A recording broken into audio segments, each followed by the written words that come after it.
Welcome back to Dear Rochester, Retire Well. Here's your host, Dave Pulcini, CFP. Welcome back, folks, to Dear Rochester, Retire Well. We're here with Jim Harshaw Jr. Jim is a repeat guest. Jim, you were on all the way back in episode 25, I believe it was. Dang. Which I was an early adopter. What number are we on right now? This should be around number 85. Wow. So it depends when the production, all that fun stuff is done. But for the folks that missed that one, I'm not going to read the mile-long bio that we did last time, because last time I read it way too long and you said that doesn't even sound like me. So we'll make it quick.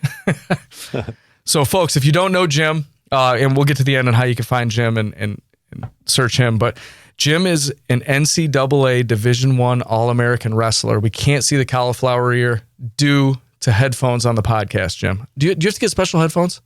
Well, earbuds, like regular iPhone earbuds, don't fit in my ears. I would love to get AirPods, but they don't make them for people with my condition.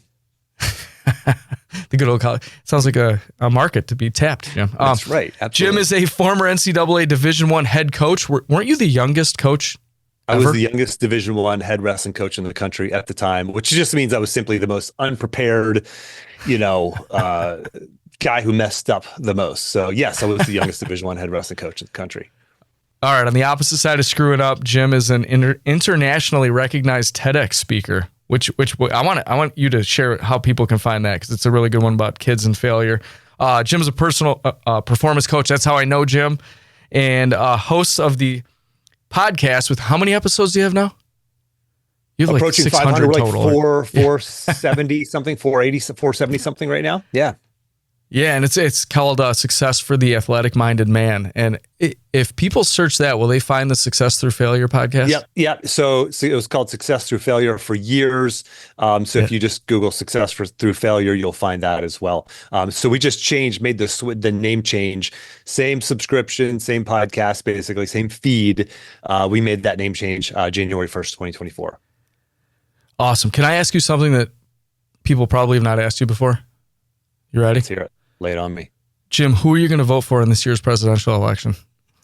If there's a C, option C, I would much rather vote for option C. But sounds familiar, Jim. You don't actually have to answer that.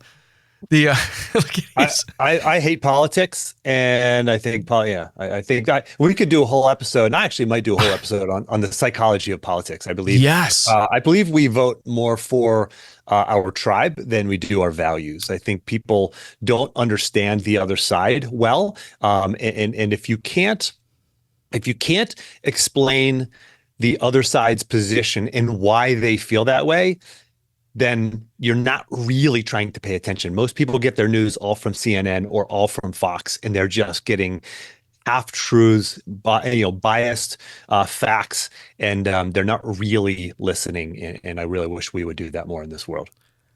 I'm relatively new to Facebook due to our social media team, Jim, as you know, and I rarely go on there, but I'm scrolling through, and I had a lot of connections that I feel like folks that I went to like high school with or something, like have been waiting for people in their class to hop on Facebook, because the second I got on, it was like 1,000 invites, whatever. Of course. So I accept them, and what I see is there are people that spend this is not the direction I want to go with this. We'll get into the actual stuff in a second, but I see so many people that like live to put down or snub the president that's not their guy in this election, right? Oh yeah. And it's like there's like one specific person I'm thinking of, and if he sees this, I don't want him to know it's him, but it's like every 20 minutes there's a Donald Trump post about how horrible he is, and that's fine if you whatever. That's is what it is, whatever. But I'm more thinking like, man, that guy is so in your head, you're letting him do this to you. Right. Like you hate him that much. He's owning you right now, right? And it's the same for the other side. Like the Biden, the people that post all the bad stuff about President Biden, right? Like, so totally get it, man. So let's actually get into the stuff I wanted to talk about right now. Yeah. So you're a coach, a performance coach for a lot of successful folks, and you've been doing it for a long time. And obviously with your roots of being the wrestling coach and all the other stuff that you've done, I wanted to get into like, what is an issue that folks are facing right now, successful all the way across the spectrum? Like, what do you see that folks have in common that they're struggling with right now? People are so busy and so overwhelmed that they don't have time to figure out what's next. Like, they know that they want clarity on what's next for them. And they are so busy and overwhelmed and consumed with the minutia of the day-to-day of their work and of all the things that are pulling them in a million different directions. And they feel like they're going 100 miles an hour all day long, getting 100 things done. But at the end of the day, they don't even feel like they've moved the needle in their lives. And so they're looking for that clarity around what's next, but they don't have a framework to figure it out. And so they just stay busy on the treadmill and on the treadmill of life. And if they have a free moment, they waste it on social media, thumbing through social media and scrolling and burning time. So how do you overcome that? There's a single concept that I've boiled success down to, and nobody's talking about this. Nobody, broadly, I've never heard anybody talk about this concept. And the first several hundred episodes of my podcast, I was interviewing, Navy SEALs, Olympic gold medalists, and CEOs, New York Times bestselling authors, et cetera, et cetera. And I would always ask them, what is one habit that you most credit for your success? And you would think for the New York Times bestselling author, they would tell you some kind of writing habit. You would think that for the Olympic gold medalist, they would tell you some kind of training habit, but it was never that. It was always some version of, they might say, well, at the beginning of every day, I sit down and I make a plan for my day on how I'm going to win the day. Or before the season, the competition season for an athlete, I sit down with my coaches. We make a plan. We plan out, the season and my training and what I'm going to work on, et cetera. So it's always some version of stepping back, stepping out of the rat race, stopping what I'm doing, not doing the thing, but actually hitting the pause button, asking questions. Might be through journaling, might be through planning, might be working with a coach, but asking questions so that they can get the thing that I said that everybody wants: clarity of action. And the other thing is people want is peace of mind. And so I've coined a term for this concept, this pause, and I call it the productive pause. And the productive pause is defined as this: it's a short period of focused reflection around specific questions that leads to clarity of action and peace of mind. Clarity of action, peace of mind. Like, that is what everybody wants. We don't want to know, am I doing the right thing? Like, what are the right things to do? Are they the right things? If so, I can put my head on the pillow at night and fall asleep, and I'm not going to be up all night, with my mind going. Am I, did I forget something? Am I, I got a million things on my plate to do tomorrow. Am I doing the right thing? And most people end up digging their hole in the wrong spot, right? They lift their heads up every once in a while and they look around and they go, this is not where I thought I would be in life right now. I thought I'd be maybe making more money, or my marriage would be better, or my health and fitness would be better. And what do? They don't know how to do the productive pause. So they put their head back down and they just work harder. And hard work is not the answer. You talk to how many people, if you ask 100 people on the street, do you work hard? 100 people would tell you I work hard, right? And it's the truth. Listen, listeners of this podcast, they're generally hardworking people. Like, you're busy, you're working hard. So if everybody's doing that, but some are getting further ahead than others, hard work is not the ingredient. It's a required ingredient for success. Absolutely. I mean, there's a lot of sort of required ingredients, but the differentiator is people who step back, work with a coach, have a mindfulness practice like journaling or meditation, and they get that clarity of action, the peace of mind, and then they engage. When I was wrestling at UVA, in order for me to become an All-American, I had to do a productive pause. The most valuable time that I ever spent in my entire athletic career was that 1 hour before the season started, when my coaches would call me in and we'd have a coaches meeting, me and the coaches, the head coach and the assistant coaches, we'd talk about, what weight class you're going to wrestle and what tournaments are we going to, go to, and what competitions we want to make sure we get and hit for you. And what are the weaknesses and strengths and all this, make a plan. And because we stopped, it wasn't training, I wasn't practicing moves, I wasn't watching film, wasn't in the weight room, but that 1 hour, that pause, those questions led to clarity of action, peace of mind, execution, anything that you want. For the listener, I'm talking to the listener right now, anything that you want in life is going to be more possible because you stop. Not despite the pause, but because of the pause. Like you say, Jim, that pause isn't more important than going to church or spending time with my wife or spending time with my kids or working out or getting that project done at work to get the promotion so I can make more money and pay off my debt or whatever. No, it is more important than all of that, because when you pause, all of that becomes more doable. I just had coffee with my pastor from my church this morning. Pulled him out of the weeds. We zoomed out. Okay, what are we working on? We got clarity. He got clarity. We identified his goals, his micro goals. Now he's off and running, and he's going to execute better because of that pause. How do you, I think back to like when I was a new financial advisor, or I have friends that are starting a business and they're in the absolute grind. And you know what I'm talking about. Yeah. Yeah, I mean, do they have to get up at 2 a.m. to have a productive pause because they're looking for the next client, the next customer, the next sale, whatever it might be? How do you literally have to force yourself to? How do you make that happen? Yeah. I mean, that is the conundrum. People are listening, just going, Jim, that sounds great, but I'm not in that place in my career right now. I'm not in that place like right now. I am nose to the grindstone. I'm building a business. I'm an entrepreneur, and I have kids, and I have whatever else I'm trying to do. I've got these different things pulling in my life. Like, I get it. I have 4 kids. I have my own business. My wife works. We've got an alien family member that is consuming a lot of time for us. I mean, kids in all kinds of different sports and activities and on and on. Like, I 100% get, I can relate. Yeah. I had this business on the side when I was working full time, working nights and weekends, traveling, all of that. But you still have to find a way to pause. And listen, a great question, Dave. Like, is it how, do I have to get up at 2 a.m. to do this? You can simply do this. If you're saying, okay, Jim, what's the quick action item here? The quick action item is this. I'll give you, here's my morning routine.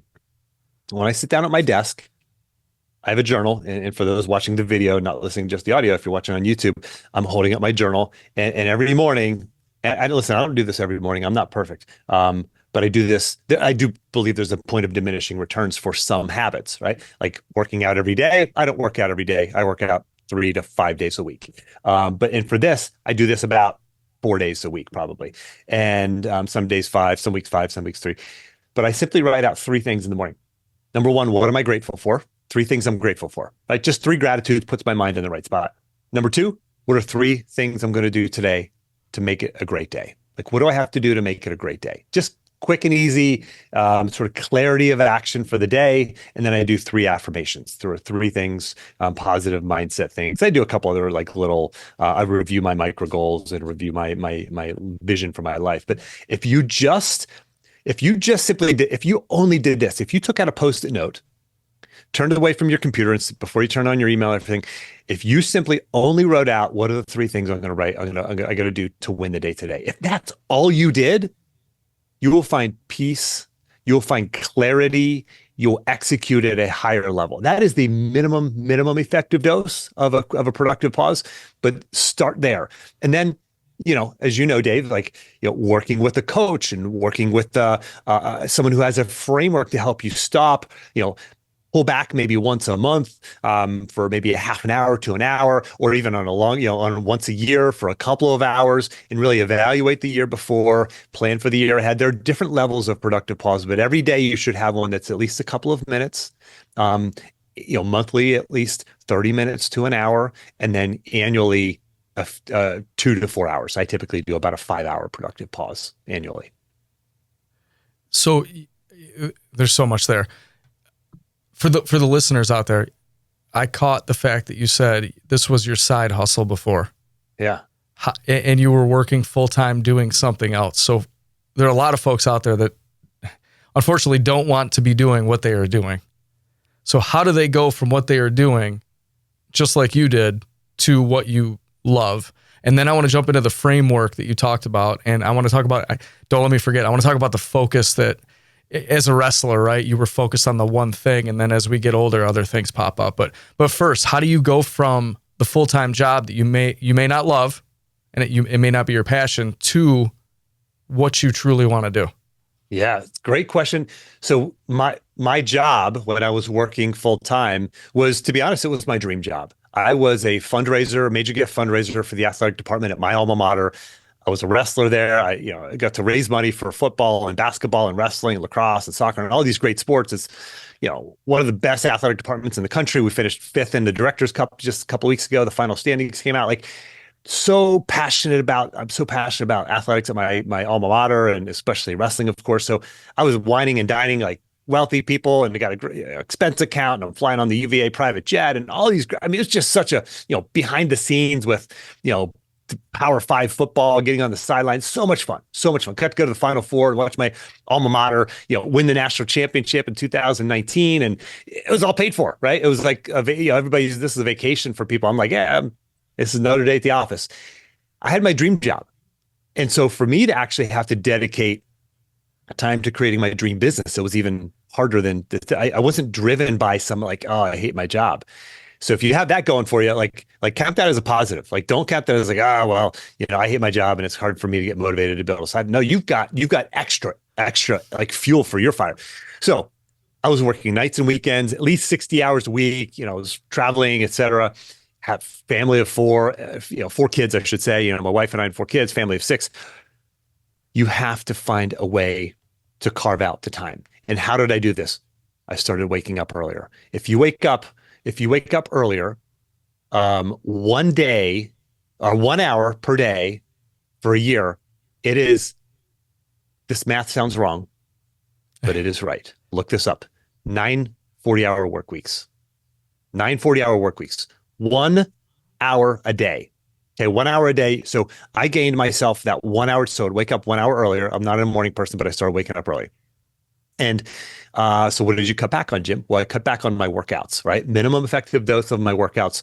And so I cut my workouts back to my last year working full time. My goal was 300 workouts that year, but I would include these 10-minute HIIT workouts I would do, right? So I minimized that to the minimum effective dose. I was doing 3 sets of push-ups, 3 sets of burpees, 3 sets of sit-ups, 3 sets of pull-ups. Boom, 10 minutes done. Let's get to work. Let's get to my business. So I had about an hour to an hour and a half in the morning to work on my business. And you find time, right? I would take coaching calls when I was driving. I'd be driving down the road to an appointment, and I would do a coaching call. You have the time. It's there. You just have to stop wasting it on Netflix or scrolling through social media or any of the other things that we waste our time and energy on. And so, what does that look like for you? So, okay. So there's that, right? There's you do have the time. It's not that I don't have the time. Here's an empowering thought for the listener. Stop saying I don't have time and start saying I just have not prioritized it. And it's the truth. You might say, oh, that's BS, Jim. I actually don't have time. No. You're prioritizing something else. And listen, you might be prioritizing workouts, or you might be prioritizing sleep, or you might be prioritizing spending time with your kids. That's great. I'm not saying you're prioritizing it something else bad over it. I'm just saying you're making a choice to prioritize your marriage, your faith, et cetera, over it. That's good. That's great. Keep prioritizing those things.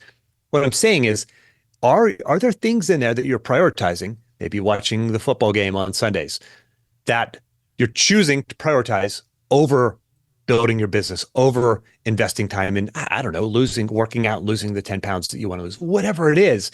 If you simply say, I'm prioritizing other things, and some of those are good and some of those are not so good, then that is an empowering thought.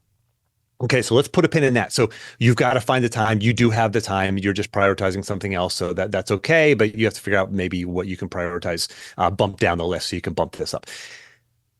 Before you do that, though, actually maybe with the time that you gain, you have to figure out, what is the vision for my life?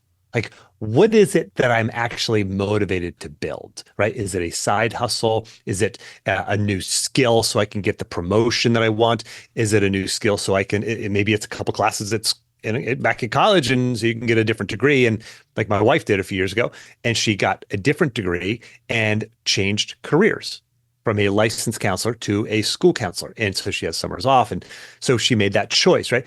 You have to first stop and figure out what is it that you even want? Like, if you're going to dig your hole, dig the hole in the right spot. That requires you stepping back and crafting out, what does my ideal day look like?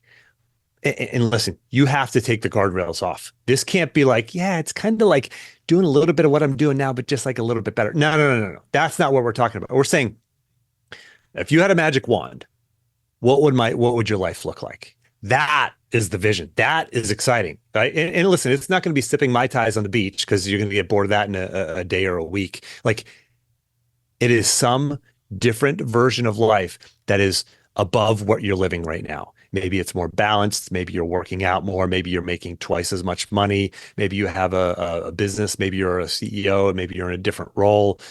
Maybe you're, I don't know, maybe you're an author. Maybe whatever that is for you, it's critical that you identify that, so that when you wake up in the morning, you get that extra hour, you're finding time in your day, you know what you're doing during those times. Okay, so going back to the framework on making that happen, because this is what you do as a coach. You go from, and again, the listeners know this, especially if they ever played any high school or collegiate sports, right? There was the framework, there was a system. You followed that. You had the nutritionist. You had all the stuff. Then you get out of the real world, right? And then especially after you get married and have children, that changes everything. Yep. How do you take that step back? I know it's a productive pause, but what is the framework that you've designed to help people do that? And then I wanted to ask you too, and I know I'm asking two questions at a time now, but when you're in the middle of that, because I get this a lot from different people, you're in the middle of your dream job, which it must have been a real calling for you to do this, to leave a dream job to become a personal performance coach, because that most people are going to hear that and like, why would he ever want to leave to go do that? Mm-hmm. But you're doing all those things at once, and you have 4 kids. It's like, how did your wife handle that? When you're, because I get it, man. Like you're so focused on that thing, and maybe they get it, maybe they don't. But how do you communicate that with your spouse? Yeah. So framework, and then how do you communicate that to your spouse? Okay. Then I'll stop. Great. So the framework is this.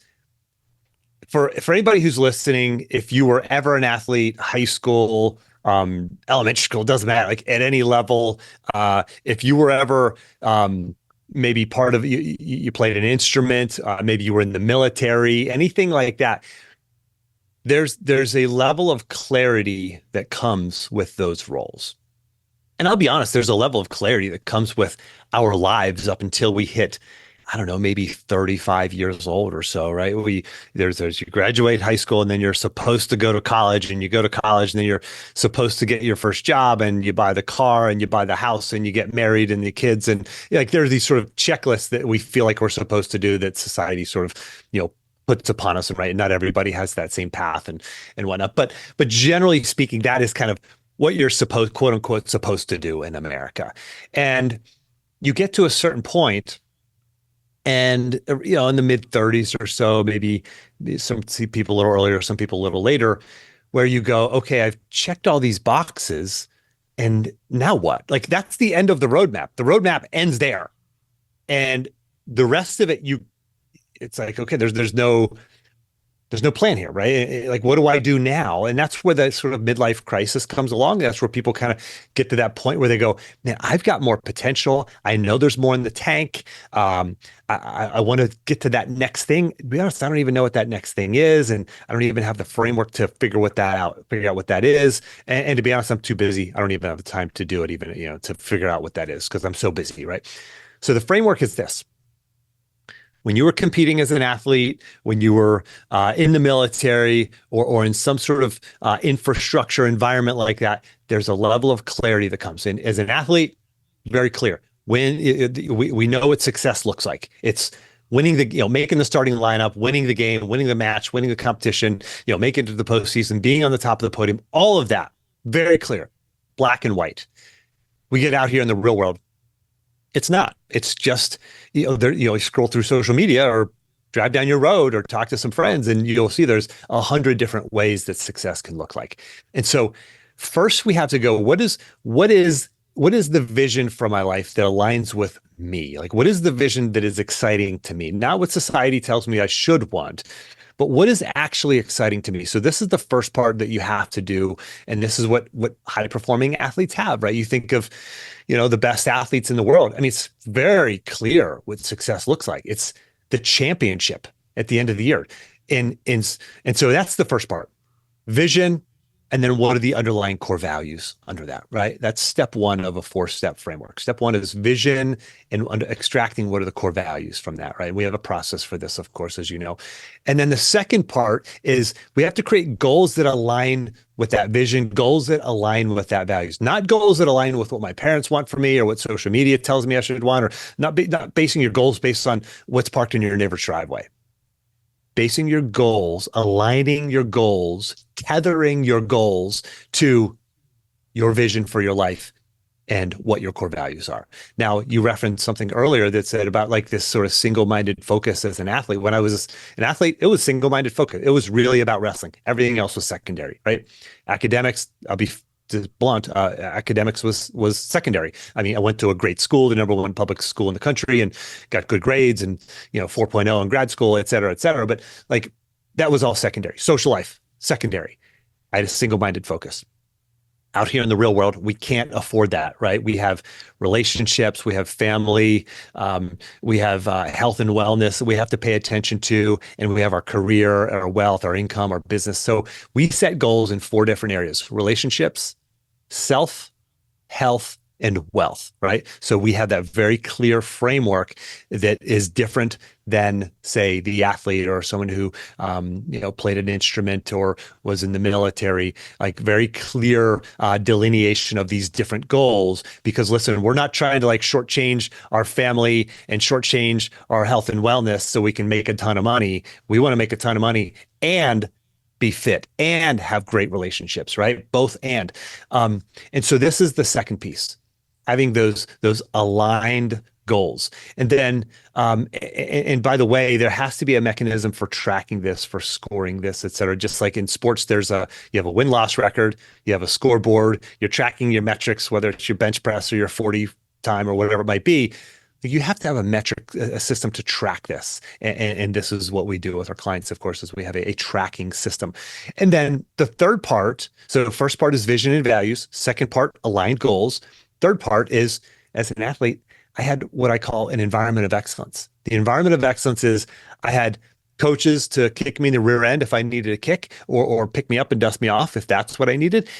Coaches who could see my blind spots that I couldn't see. Like, we all have this. We all have blind spots, and we need somebody outside of our head, outside of our lives, who can call us out and help us see those blind spots. And so not only is the environment of excellence made up of coaches, right? Mentors, coaches, in the real world, that's like financial advisors, doctors, people like that in our lives. But also teammates, like who are the people I am doing life with? And whenever we have the right people around us, right? The right people who are being, like, for me, I want to be around great fathers. Because when I'm around great fathers, it raises my game just by osmosis, right? It just happens. Like when I was training at the Olympic Training Center, my standards of everything, how I worked out, how I trained, how I slept, what I ate, when I was at the Olympic Training Center around world-class athletes, the bar just went up because of the environment of excellence. So that's the third piece. And then the fourth and final piece is you got to have a plan to follow through, because life will throw you off the path. Right. The name of our program is Reveal Your Path. But like, life is going to knock you off the path, knock you off course, because, kids are going to get sick, cars going to break down, economy goes in the tank. I don't know, global pandemic happens. I mean, things like this come along, maybe just go on vacation or the holidays come by. And all of a sudden you're off of your habits, you're out of your routines, you're off the path, you're not eating healthy, you're not waking up early and doing the disciplined things that are keeping you on the path and helping you live towards and move towards that vision. You have to have a plan long-term to stay on track. So I'll pause there, and then I can get to the spouse question next. Yeah. I have now I'm overlapping questions. I want to ask you, because I see this a lot. You start off with a group of friends. Maybe you're 18 years old, 22, 25, 30. Then you go on this journey of self-improvement and reflection and your productive pause and you're getting better. What happens when you outgrow your friends? Mm-hmm. What do you do? You will. You'll outgrow people. And, what is why do you want what you want? I think about myself, like, why do I want what I want? Why do I want to build this business? And it's not, listen, I want to make a lot of money, but what's the real driver behind it? I want to make an impact in the world. I want to leave a legacy. I want to raise people's standards. I want to help them live out the potential that they feel like they have deep down inside, and they're struggling, they're grinding, they're working hard, they're thinking to themselves, gosh, I know I have more in me. I just am hitting into this invisible ceiling, this invisible wall. Like, I want to unlock people. That is so fulfilling and exciting. So for me to say, okay, I'm not going to spend as much time with this person, it is, it's not selfish. It is because I am going to raise the level of other people because of that. It's like when you fire, if you've ever fired somebody, if you ever fire an employee, it sucks. It hurts. It is one of the hardest things to do in our career is to fire somebody. But if you understand that firing that person will unlock the company, will help everybody else, be happier at work, do their jobs better, make more money, produce more of what you're producing, all of the benefits from firing one person, there's value to that, right? And so we have to understand, we have to go back to step one and say, what is the vision, right? If the vision is this, and it's a good vision, and it is good for the world and good for people, then you know what? It's okay if I don't spend as much time with that person, or maybe I cut that person completely out of my life. Or there's certain ways to manage that relationship. And I actually had one client who had a toxic relationship and with a family member, and he said he came up with this mantra. He still spent the same amount of time with this person, but he simply came up with a mantra when he had to be around this person that said, I choose not to engage. I choose not to engage, because this person was always pulling him into arguments and fights and negativity. And so that's how he dealt with that particular. It was a very close relationship in his life, and he couldn't cut that person out. And so if you can't cut the person out, you can come up with like systems like that, routines and habits like that. Or if you can minimize time with people, and I'll flow this into spouse, right? So if your spouse is not on board, you have to figure out, again, go back to the vision. Is this vision good for that person, right? And sharing why this vision is good for that person. And, my wife, she saw me grinding and working hard and trying to live this vision. And she knew that I wanted to free up our family financially and free up our family so that I could work from anywhere, so we could go on awesome trips and I can work from home and be more involved in the kids' lives. But she thought, gosh, is it worth it, Jim? Is it worth waking up early? Is it worth, doing phone calls, coaching calls when you're driving down the road? Just, back off and just be happy with what you have. You have a great job, but I wasn't happy with that job. And to be honest, she wasn't either, because I was gone so much and missing my kids' soccer games. And because I had to work 8 hours on a Saturday at a football game, I couldn't watch my kid play soccer. Like, that sucked. And so she knew what was behind it. Didn't like seeing me push myself and challenge myself to the point where it was hard for me. But that's what I thrived off of. And whenever we got here, she knows as well as I do, it was all worth it. Yeah, the shared vision with the spouse, I think, is crazy important. At the Saturdays and working and missing soccer games, is it worth it? So it's like the question is, Jim, do you trade your time for money? Should a person trade their time for money? Maybe the answer is yes. Sometimes, right? Maybe it's no. That's such a tough question. As an entrepreneur, you're an entrepreneur as well. I know. We don't trade our time for money, right? We have leverage. my dad was a construction worker, sheet metal worker in Pittsburgh growing up, and he traded his time for money. So for him, like for me, I think about who can I hire to do fill in the blank, right? Who can I hire? I used to do all my home renovations, everything by myself. And now I hire people to do a lot of that stuff.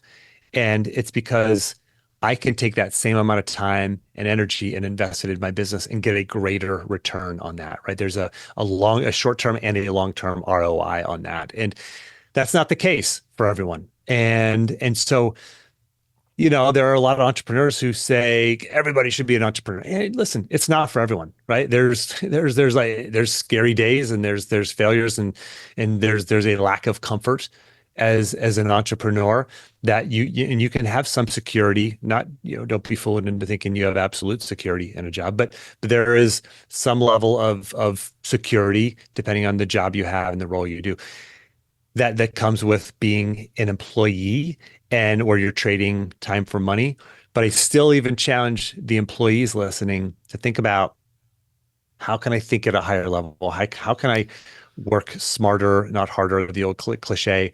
Can I hire somebody in the Philippines for, $8, $10, $12 an hour to do this, minutia that I have to do? Maybe it's a personal task, maybe it's a professional task. Are there ways to increase my leadership skills, to improve my delegation skills, ways to delegate, lead, empower others around me so that I can work on higher level things and make even more money and improve my career, et cetera? I've got a perfect quote for that, Jim. I was just pulling it up, and it's funny. It's been credited to, you ready? Gandhi, the Dalai Lama, LeBron James, and God. Don't ask me where those came from, but here's the quote. Man sacrifices his health in order to make money. Then he sacrifices money to recuperate his health. And then he is so anxious about the future that he does not enjoy the present. The result being that he does not live in the present or the future. He lives as if he's never going to die, and then dies never having really lived. It's exactly what you're talking about right now. Yeah, that was probably LeBron and Gandhi got together on that one and came up with that quote. Like, it's so true. Like you see and feel the truth in that. And for the listener, maybe you're like, that's not me. But listen, we all know deep down at some level, there's like some of that in all of us, so we have to, when you have a framework to live by, when you have these clear goals in all of the areas, like I have right now, and I'm looking at them right in front of me, like I know that I'm not sacrificing my health. I know that I'm not sacrificing money. I'm not sacrificing different things, one for the other. I have a plan for all of these areas in my life, so I can listen. It might sound like BS, but like, so you can have it all. I mean, that's the goal. We want to have it all. We want to make a lot of money, be really healthy, have great relationships, all of that. Like, there's a plan, there's a framework for that. And if you're just waking up every day doing the same thing as you did yesterday for no better reason than that's what I did yesterday, you're just going to wake up tomorrow and do the same thing tomorrow for no better reason than that's what you did today. Until you hit the pause button, and it's probably going to have to be with a coach, with a mentor, or at least, with a journal. Until you hit that pause button and do this work, you will stay on that treadmill. There's a great Henry Ford quote about thinking, and it says, thinking is the hardest work there is, which is probably the reason so few engage in it. We don't think. It's just, we wake up, the alarm goes off, we check our phone, check emails, check text messages, go off and work all day, take kids to events all night, or whatever it is that's keeping you busy all day. If you're not building in thinking time, Dave, you call it CEO time. If you're not building this into your life and working with a coach, working with somebody who's getting you to stop and say, are you digging your hole in the right spot in your marriage, in your health and wellness, in your personal life, in the things that you enjoy doing, your hobbies and fun things, in the areas of philanthropy or volunteering in your life, in your work and in your career and your business? If no one's doing that for you, you have to either find a way to do it yourself or most likely you got to get somebody to help you. I mean, that's just the way it is. That's why Bill Gates has a coach and Oprah Winfrey has a coach and Tom Brady had a coach. I mean, Tom Brady had a quarterback coach. Pretty sure Tom Brady knew how to throw a football. Don't say that to Buffalo Bills fans, Jim. I'm sorry, I apologize. Josh Allen. Listen, you have an appointment in 7 minutes, Jim. So I have to ask you a couple of things. I had so many more. I wanted to do a spender versus saver in a relationship. We didn't even get into financial stuff, but I'm going to ask you one money question that could go deep. Give me like your best 2-minute answer, because I have a question that I really want to ask you. But okay. To you, Jim, executive coach, successful person, what is the point of money?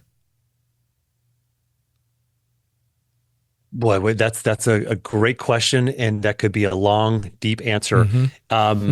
At the end of the day, for me, it's about I guess two things. If I'm going to boil it down to two things, number one is impact, and number two is experiences. So impact is like philanthropy. Like I know I have an ability to make money that can help other people, right? Certainly in my family, but other people in the community as well. So philanthropy is one of my core values. This was added sort of later after I created all my initial core values.